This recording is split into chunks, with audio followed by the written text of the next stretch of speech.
नमस्कार, आप देख रहे हैं नवोदय टाइम्स पंजाब केसरी जगबाणी टीवी। मैं हूं आपके साथ श्रमित।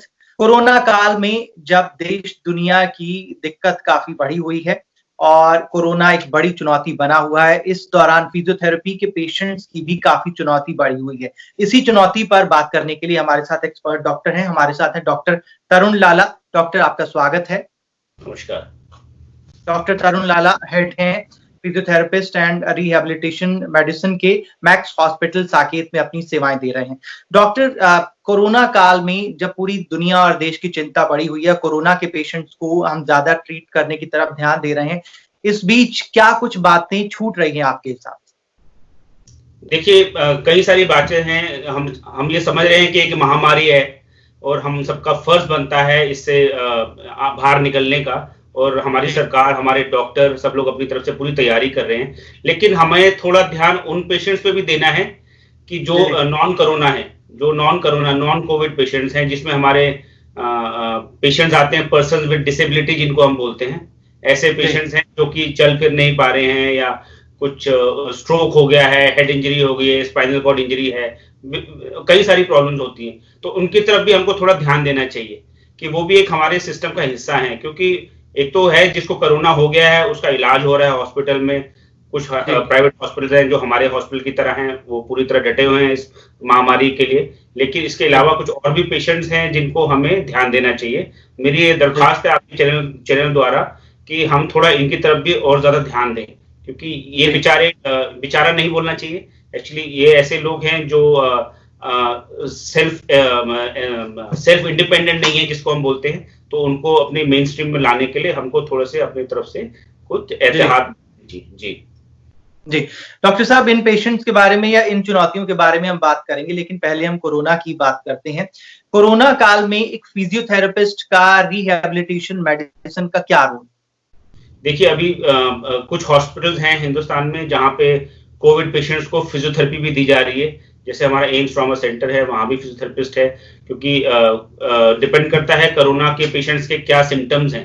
तो अगर इनिशियल सिम्टम्स खाली बुखार है और ऐसे जो सिम्टम्स हैं जिसमें फिजियोथेरेपी की जरूरत नहीं होती, तो वहां हमारा कोई रोल नहीं है। हाँ, लेकिन जो पेशेंट आईसीयू में एडमिट हो जाते हैं और जिनकी चेस्ट कंजेशन हो जाती है, जिनके हम बोलते हैं बलगम छाती में इकट्ठा हो जाता है, तो उस बलगम को, और पेशेंट अगर बेड पे है तो उसको अर्ली मोबिलिटी हम लोग कहते हैं, कैसे उसको जल्दी से जल्दी बेड से बाहर निकाला जाए। और जैसे कि मैंने आपको बताया कि chest physiotherapy plays a very important role, ये बहुत जरूरी है। तो इस टाइम में फिजियोथेरेपिस्ट का रोल बहुत ही इंपॉर्टेंट हो जाता है। ये एक्टिव चेस्ट फिजियोथेरेपी होती है और पैसिव चेस्ट फिजियोथेरेपी होती है। पैसिव चेस्ट फिजियोथेरेपी के अंदर हम लोग जगह नली ट्यूब डाल के पेशेंट्स के अंदर सक्शन करते हैं। अंदर का जो उनका बलगम होता है, उसको एक प्रक्रिया है, उसके द्वारा उसको बाहर निकाला जाता है, जिससे कि पेशेंट जल्दी स्वस्थ हो पाता है। जी डॉक्टर साहब, कोरोना जिससे पूरी देश दुनिया चिंतित है, इस टाइम पे जो पेशेंट्स कोरोना से कोविड-19 से ठीक होते हैं, फिर जो माहौल पूरे समाज में बना हुआ है कोविड को लेकर, इस बीच रिहैबिलिटेशन मेडिसिन का क्या रोल? देखिए, जो माहौल बना हुआ है, जो पेशेंट्स ठीक भी हो जाते हैं, इसमें अर्ली मोबिलिटी जो मैंने आपको बताया बहुत ही जरूरी है। ये उन पेशेंट्स के लिए भी जरूरी है जो ठीक होके डिस्चार्ज हो जाते हैं। लेकिन क्योंकि वो आपको पता है कि सेल्फ क्वारंटाइन आजकल जो वर्ड है बहुत ज्यादा यूज हो रहा है, तो सेल्फ क्वारंटाइन भी एक ऐसा वर्ड है जिसमें मरीज जो है अस्पताल नहीं जाता, सेल्फ आइसोलेशन में घर पे ही रहता है। तो ऐसे हालात हैं, इसमें उसकी मोबिलिटी घट जाती है, उसकी मांसपेशियां जो है, उसकी जो मांसपेशियां घट जाती हैं। थोड़ा सा उस पेशेंट को कभी कभी डिप्रेशन भी आ जाता है। और ये ऐसे मरीज होते हैं जो कि अगर हम बात करें मिड 30, 40s, 50s पेशेंट्स, जो कि बहुत ही एक्टिव लाइफस्टाइल में जीते हैं डेली, लेकिन सडनली उनके ऊपर एक ये सेल्फ क्वारंटाइन दे दिया गया है। क्योंकि या तो वो किसी कोविड के कॉन्टैक्ट में आए हैं, या उनको खुद पॉजिटिव हो गए हैं। जो पॉजिटिव हो गए हैं वो हॉस्पिटल एडमिट हो जाते हैं, तो वहां भी वो एक ही जगह में रहते हैं। तो इस केस में फिजियोथेरेपी का बड़ा इंपॉर्टेंट रोल है। फिजियोथेरेपी हम बोले अगर तो छाती की एक्सरसाइज, जिसको हम योगा में भी कहते हैं, प्राणायाम वगैरह, वो हम करते हैं। तो हम ब्रीदिंग एक्सरसाइज कराते हैं ऐसे पेशेंट्स को। और फिर कुछ एक्सरसाइजेज ऐसी होती है जो हाथों की, पैरों की, कमर की, वो सब एक्सरसाइजेस कराते हैं, जिसको अगर हम लेमैन टर्म में बोले, जैसे एक पेशेंट जो है जिम जाता है, एक नॉर्मल आदमी जो है वो जिम जाता है, तो ये पेशेंट्स के लिए जो फिजियोथेरेपी है वो एक किस्म का जिम हो जाता है, ठीक है। लेकिन जिम में जो है, हाँ, जिम में जो है कि एक्सरसाइजेज अलग अलग टाइप की होती हैं और बहुत ही मतलब भारी भरकम एक्सरसाइजेज होती है, लेकिन हम ऐसे पेशेंट्स को वो एक्सरसाइज नहीं कराते। ये मेडिकली डायरेक्टेड एक्सरसाइजेज होती हैं जो हर एक मांसपेशी के हिसाब से करी जाती है। कुछ पेशेंट ऐसे भी होते हैं जिनको थोड़ा दर्द है, पेन है, तो हमारे पास कोई ऐसी मशीनें भी होती हैं जिससे हम उनका दर्द का निवारण करते हैं और उसके साथ साथ उन मांसपेशियों को थोड़ा सा धीरे धीरे ग्रेजुअली स्टेप बाय स्ट्रेंथनिंग करते हैं। तो फिजियोथेरेपी बहुत ही इंपॉर्टेंट है ऐसे केसेस में। जी ऐसे केसेस में फिजियोथेरेपी इम्पोर्टेंट है, लेकिन ऑनलाइन या फिर वीडियो कंसल्टेशन के जरिए कैसे आप पेशेंट्स तक मदद पहुंचा रहे हैं इस कोरोना काल में, क्योंकि कांटेक्ट ना ही हो और काम भी हो जाए तो वीडियो और ऑनलाइन जो कंसल्टेशन है वो भी काफी मायने रखती होगी। जी, ये बड़ा ही अच्छा सवाल आपने पूछा, क्योंकि ये सवाल इवन कोरोना पेशेंट्स के लिए भी है, बल्कि जो मैंने पहले बात करी वो पेशेंट जो कि रेगुलर फिजियोथेरेपी कर रहे थे उनकी भी थेरेपी रुक गई है, तो हम लोग इसको ऑनलाइन कंसल्टेशन के थ्रू सॉल्व करने की कोशिश करते हैं। काफी हद तक एक्सरसाइजेज बड़ी सिंपल होती है जो कि हम पेशेंट को भी सिखाते हैं और जो पेशेंट के साथ केयर गिवर है, जो उसके घर में जो उसका रिश्तेदार है या माता पिता है या भाई बहन है, उनको भी सिखाते हैं कि ये कुछ पेशेंट ऐसे होते हैं जो कि सारी एक्सरसाइज अपने आप नहीं कर सकते, तो वो एक्सरसाइजेज हम उनको उनके जो है केयर गिवर उनको सिखाया जाता है और फिर उनसे हर हफ्ते हम लोग वापस रिव्यू करते हैं कि आपने ये एक्सरसाइज आज करी थी, आपने कितनी करी हैं, क्या आप जो एक्सरसाइज कर रहे हैं वो ठीक है, उसमें कुछ बदलाव तो नहीं होना चाहिए, या हम उनको सेफ्टी प्रिकॉशंस बताते हैं, क्योंकि हर एक्सरसाइज का एक तरीका होता है करने का। हम सारी एक्सरसाइज तो उनको नहीं बता पाते, लेकिन कुछ जनरल और सिंपल एक्सरसाइजेज हैं जो कि वो लोग घर पे कर सकते हैं और कुछ हद तक जब इस लॉकडाउन जब ये खुलेगा तब तक एटलीस्ट ये उनका जो है शारीरिक जो है उनकी मसल्स है उसको थोड़ा मेंटेन करके रखेगा। जी डॉक्टर, आप लॉकडाउन की बात कर रहे हैं, लॉकडाउन 3.0 के बाद 17 मई तक ये लॉकडाउन जाएगा, रिलैक्सेशन आखिर कुछ दी गई है, लेकिन जो बच्चे हैं, बुजुर्ग हैं या फिर जिन मरीजों को थेरेपी की जरूरत फिजियोथेरेपी के लिए आपके पास पहुंचते थे, डिसेबल आप जो है एक टर्म यूज कर रहे थे, ऐसे लोगों का इलाज नहीं हो पा रहा है, तो ऐसे लोगों की चुनौती वो करें तो आखिर क्या करें? देखिए, ये बहुत ही अच्छा सवाल है, बल्कि मैं चाहूंगा कि इस सवाल को ज्यादा से ज्यादा लोग समझें, क्योंकि हम लोग अभी खाली कोरोना के बारे में बात कर रहे हैं, जो कि एक सही बात है। आई कंप्लीटली एग्री, हमको उसके बारे में बात करनी चाहिए, लेकिन हमको उनके बारे में भी बात करनी चाहिए जो कि डिसेबल्ड पेशेंट्स हैं, वो घर से निकल नहीं पा रहे हैं, सरकार ने लॉकडाउन कर दिया है, गाड़ी में 3 से या 2 से ज्यादा लोग बैठ नहीं पाते हैं। आपको पता है कि ये जो ऐसे जो मरीज हैं इनके साथ में 1 या 2 लोग चाहिए होते हैं जो कि इनको उठाएं बिठाएं, बल्कि अगर आप इसमें बात करें तो हम कहते हैं असिस्टिव डिवाइस या असिस्टिव टेक्नोलॉजी, एक नॉर्मल छड़ी जो एक पेशेंट यूज करता है, अगर वो आज की डेट में अगर वो टूट जाती है या खराब हो जाती है तो उसको ठीक करवाने वो कहाँ जाए। अगर कोई व्हीलचेयर में बैठा हुआ है मरीज जो कि सालों से व्हीलचेयर में बैठा है, अगर उसका पहिया खराब हो गया व्हीलचेयर का तो वो उसको कहाँ ठीक कराए। तो इसके बारे में मुझे लगता है थोड़ा और स्पष्ट सरकार को गाइडलाइंस देनी चाहिए। हम अपने लेवल पे जो हम लोग कर सकते हैं वो हम करते हैं, लेकिन ये कुछ ऐसी चीजें हैं जो कि वीडियो के थ्रू ठीक नहीं हो सकती।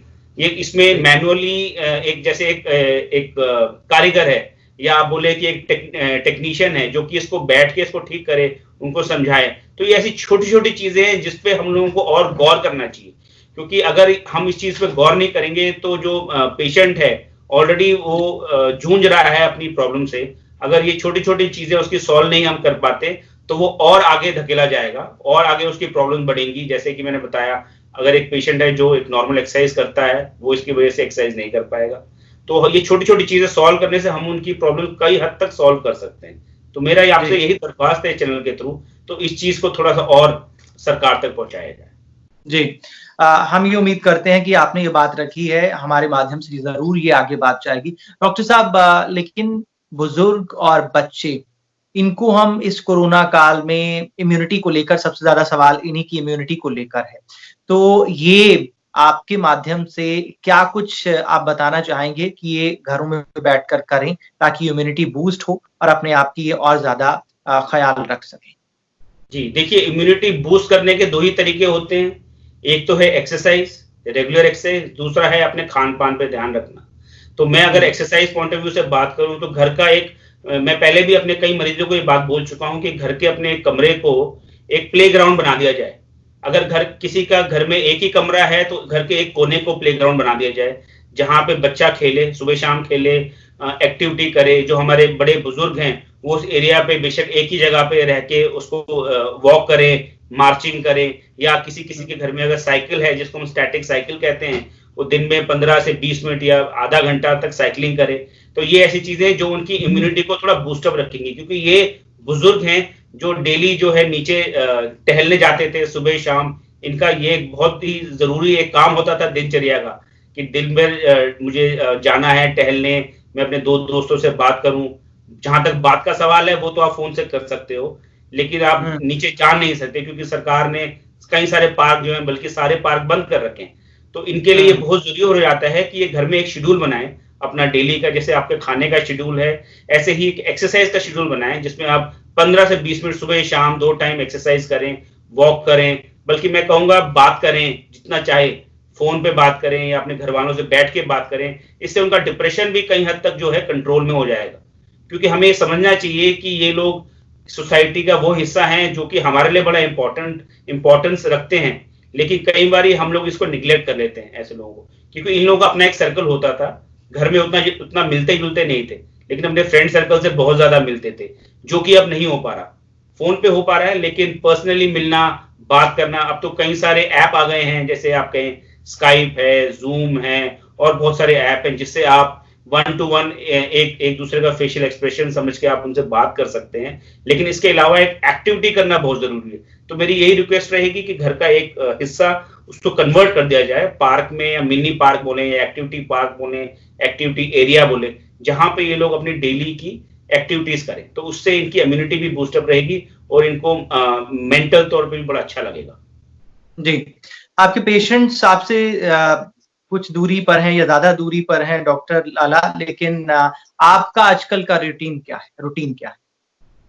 मेरा तो रूटीन है कि पहले तो मैं नोएडा से आता हूँ। पहले तो हमारी ये तकलीफ होती है कि क्या हमें बॉर्डर क्रॉस करने दिया जाएगा कि नहीं दिया जाएगा। तो जब हम अस्पताल आते हैं अपने मैक्स हॉस्पिटल में यहाँ पर, तो हमारी एक शेड्यूल्ड होती है कि आज हमें ये 10 पेशेंट है, इनसे फोन पे बात करनी है, इनको समझाना है। क्योंकि जैसे मैंने आपको बताया, हम लोग कुछ हद तक वीडियो कंसल्टेशन भी करते हैं कुछ पेशेंट के साथ जो हमारे पास रेगुलर आते थे, जो कि आप एक्सरसाइज नहीं कर पा रहे। बल्कि हमारा एक प्रोग्राम है जिसको हम कहते हैं होम थेरेपी प्रोग्राम, जिसमें हम अपने फिजियोथेरेपिस्ट को घर पे भेजते हैं और वो फिजियोथेरेपिस्ट एक ही पेशेंट दिन में देखता है। तो उससे भी हम कुछ हद तक जो है इस चीज को कंट्रोल कर सके हैं। लेकिन ये है कि अभी भी इससे भी कुछ पेशेंट डरते हैं कि हम किसी डॉक्टर को बाहर से ना बुलाएं क्योंकि सोशल डिस्टेंसिंग रखें। तो उस केस में हम फिर अपने वीडियो कॉल्स करते हैं। हम दिन में 10 पेशेंट चुनते हैं, हमारा जो ग्रुप है, मेरे जो स्टाफ हैं, बाकी जो मेरे डॉक्टर्स हैं, कोलीग्स हैं, हम लोग अपने अपने 10 पेशेंट चुन लेते हैं कि आज इन 10 पेशेंट से बात करनी है। और फिर उनसे बात करके उनके शाम का उनसे वापस हम लोग कॉल करके रूटीन देखते हैं। हमने एक लॉग बुक बनाया हुआ है जिससे हम चेक करते हैं कि हफ्ते में ये 10 पेशेंट हमने डेली चेक करने हैं और उनसे डेली बात होती रहती है। अच्छा, जो डर है कोरोना पेशेंट्स हैं या आम आदमी के बीच में डर है, या फिर जो फिजियोथेरेपी के पेशेंट्स आपके घरों में फंसे हुए हैं, इस डर को कैसे दूर किया जाए? देखिए, डर के आगे जीत है, हम लोग सब ये मानते हैं। क्योंकि ये डर है, आप भी इस बात से एग्री करेंगे कि जब ये कोरोना शुरू हुआ था तब डर ज्यादा था लोगों में। मैंने खुद भी देखा है, मेरे कई स्टाफ, इनफैक्ट मेरे अपने जो स्टाफ जो डॉक्टर्स हैं उनको भी डर था, क्योंकि उनके भी घर वाले उन पर प्रेशर डाल रहे थे कि आप अभी अस्पताल ना जाएं, आपको ये कुछ हो जाएगा। लेकिन उनका कर्तव्य है तो उनको तो ये काम करना ही था। ऐसे ही अगर हम लोग भी डर सकते हैं तो हमारे मरीज भी थोड़ा डर सकते हैं। लेकिन मैं आपको ये समझाना चाहूंगा कि this is way of life now. WHO ने भी बोला है कि कोरोना एकदम से खत्म नहीं होगा, ये महामारी धीरे धीरे जाएगी, लेकिन ये समय लेगी। लेकिन हम कब तक लॉकडाउन में रह सकते हैं और कब तक हम लोग घर से बाहर ना निकले, तो इस डर से हमें आगे उभरना पड़ेगा। और हमको ये समझना पड़ेगा कि हाँ, हम एहतियात रखें, प्रिकॉशंस लें, सोशल डिस्टेंसिंग रखें, मास्क लगाएं, या जिसका मास्क नहीं है वो 3 लेयर अपना नॉर्मल मास्क है या N95 है या मफलर है, जैसे प्रधानमंत्री जी बोलते हैं, मफलर लगाएं। तो इन सब चीजों का अगर आप एहतियात रखेंगे और ज्यादा कॉन्टैक्ट में अगर नहीं आएंगे तो आप अपनी डेली जो दिनचर्या की चीजें हैं वो आप कर सकते हैं। खाली घर बैठ के इस चुनौती से सामना करना बड़ा मुश्किल है। हाँ, ये एक तरीका है जिससे आप महामारी को स्लो डाउन कर सकते हो, रोक सकते हो। लेकिन अगर हम बोले कि इस चीज से खत्म हो जाएगी, तो वो मेरा मानना है कि वो गलत है। ये महामारी धीरे धीरे जाएगी, लेकिन तब तक हमें अपने डर से उभर के बाहर आना पड़ेगा और अपने जो नॉर्मल एक्टिविटीज है वो करनी पड़ेगी। जी, डर से उभरने की बात का संदेश आप दे रहे हैं, लेकिन जिस हिसाब से भारत में केसेस 40,000 के पार चले गए हैं और दुनिया भर में 3.5 मिलियन के पार है, डेथ रेट भी काफी है, अमेरिका सबसे ज्यादा प्रभावित है, उसके बाद कई और देश हैं, कई ऐसे देश भी हैं जिन्होंने इस कोरोना महामारी पर जीत का दावा भी किया है। इस बीच आप कह रहे हैं कि घरों से बाहर निकलना पड़ेगा और कई हमारे नेता भी कह रहे हैं कि कोरोना वायरस के साथ ही हमें रहने की आदत डालनी पड़ेगी। लेकिन जैसे ही कुछ रिलैक्सेशन दी गई, लोग जो है बाहर भीड़ लगा दी उन्होंने, शराब की दुकानों पर भीड़ है, सब जगह, कई जगह बस स्टॉप्स पे भीड़ है। तो ऐसे मतलब जनता के लिए क्या उनको सावधानी बरतनी होगी, क्या उनको संदेश आप देंगे? देखिए, हमारी पॉपुलेशन बहुत ज्यादा है, ये तो आप मानेंगे। कंपेयर टू अमेरिका हो या यूरोप हो, हमारी पॉपुलेशन बहुत ज्यादा है। तो हमारा एक ही मंत्र होना चाहिए कि प्रिकॉशन लेना बड़ा जरूरी है। अब जैसे पीछे प्रधानमंत्री जी ने ही बोला कि अब हम थूकना बंद करें, जो कि हमारी, मुझे लगता है, एक हिंदुस्तानी की आदत थी कि हम कहीं भी जाते थे तो जहां भी जगह मिली वहां थूकते थे। तो ये ऐसी मानसिकता है जिसमें हमको बदलाव लाने की बड़ी जरूरत है। हमको थूकना नहीं है, हमको किसी से गले नहीं लगना, हमको हाथ मिलाना कम कर देना चाहिए। लेकिन इसके अलावा हमको मास्क और सोशल डिस्टेंसिंग को जरूर फॉलो करें। इसमें बेशक आप बोलें कि अगर शराब की दुकान है, हमको पहले में और अभी में थोड़ा सा चीजों में परिवर्तन करना पड़ेगा, मॉडिफिकेशन करनी पड़ेगी, जिसको हम कहते हैं एनवायरमेंटल मॉडिफिकेशन। ठीक है, एनवायरमेंटल मॉडिफिकेशन होता है जो कि हम घर पे भी करते हैं मरीजों के लिए, ऐसे ही मॉडिफिकेशन अब आम आदमियों के लिए भी करना पड़ेगा। अगर शराब की दुकान के बाहर क्यों लगी है, तो उसको ऐसा मॉडिफाई करें, या वहां पे ऐसे जंगला लगाएं, या लोहे की ऐसे दीवार बनाएं, या सरिये बनाएं कि दो लोग आपस में कांटेक्ट ना हो। जैसे कि अब आप मॉल में जाएंगे तो आप देखेंगे कि जब भी मॉल खुलेंगे, वहां पे एक तरीके का एनवायरमेंटल मॉडिफिकेशन हो रहा है। वो लोग सारे इस बारे में तैयारी कर रहे हैं कि कैसे 5 लोग इकट्ठा ना खड़े हो पाए। तो यही चीजें हमको छोटी छोटी जगहों पे भी जाके करनी पड़ेगी। बल्कि मुझे लगता है इसके ऊपर एक जागरूकता दिखानी पड़ेगी सरकार की तरफ से, कि हम लोग ये जो छोटी छोटी जगहें हैं, बड़ी जगहों की बात ना करें, क्योंकि बड़ी जगहों में उन लोगों को पता है कि हम लोगों को इस चीज को कैसे करना है। तो उनके हो सकता है उनका फाइनेंशियल स्ट्रांग है या जो भी है। तो ऐसे ही अब हमको छोटी छोटी जगहों पे भी जाके उसको एरिया को थोड़ा ऐसा मॉडिफाई करना पड़ेगा कि दो लोग आपस में ना इकट्ठा हो पाए। जी, लेकिन डॉक्टर साहब, एक रिसर्च ये भी कहती है कि जैसे कोई दवाई या इंजेक्शन, कोई अभी तक उसकी उम्मीद जो है अभी थोड़ा दूर है। इस बीच अगर आबादी जो है 60 से 70% इन्फेक्टेड होगी, इम्यूनिटी हमारी उस हिसाब से बनेगी, तो बस यही अब एक रास्ता दिख रहा है। जी, इसको हर्ड इम्यूनिटी कहते हैं। हर्ड इम्यूनिटी होता है कि जब आप ऐसी कोई इम्यूनिटी जो कि आप खुद डेवलप करें, जैसे कि एक वैक्सीन होती है। वैक्सीन भी एक किस्म का एक हल्का वायरस होता है जो कि किसी को दिया जाता है, जिसके खिलाफ बॉडी में शक्ति आती है, इम्यूनिटी डेवलप होती है। तो ऐसे ही कुछ स्टडीज ने ये बोला है कि ये this is kind of herd immunity which we should develop, जो कि हमें जनता को इस चीज को डेवलप करना पड़ेगा। लेकिन उससे पहले मैं यही बोलूंगा कि उससे पहले सबसे ज्यादा जरूरी है कि सोशल डिस्टेंसिंग प्रिकॉशंस लेना बड़ा जरूरी है, क्योंकि वो एक इम्यूनिटी है जो कि आई थिंक मुझे लगता है कि लास्ट रिजॉर्ट होगा। तो हर्ड इम्यूनिटी एक लास्ट रिजॉर्ट होगा। जब हमारे पास सारे विकल्प खत्म हो जाएंगे, तब हम उसकी तरफ जरूर देखेंगे। और अभी भी ऐसा हो सकता है कि कई लोगों ने अपने आप ही वो इम्यूनिटी डेवलप भी करी हो, क्योंकि कई टेस्ट हैं जो नेगेटिव आए हैं, कई टेस्ट हैं जो पॉजिटिव भी आए थे। जो नेगेटिव भी आए हैं, यू नेवर नो, कि हो सकता है उन्होंने इम्यूनिटी डेवलप कर दी थी तो वो पता नहीं चल पाया। और कई ऐसे भी लोग हैं जिन पे कोई सिम्टम नहीं आया। तो ऐसा मानना गलत होगा कि ये इम्यूनिटी डेवलप नहीं हो रही। कुछ हद तक हो सकता हो रही हो, कुछ हद तक हो रही हो, लेकिन हमें उस चीज को ना देखते हुए अभी I think social distancing and precautions पे ज्यादा ध्यान देना चाहिए।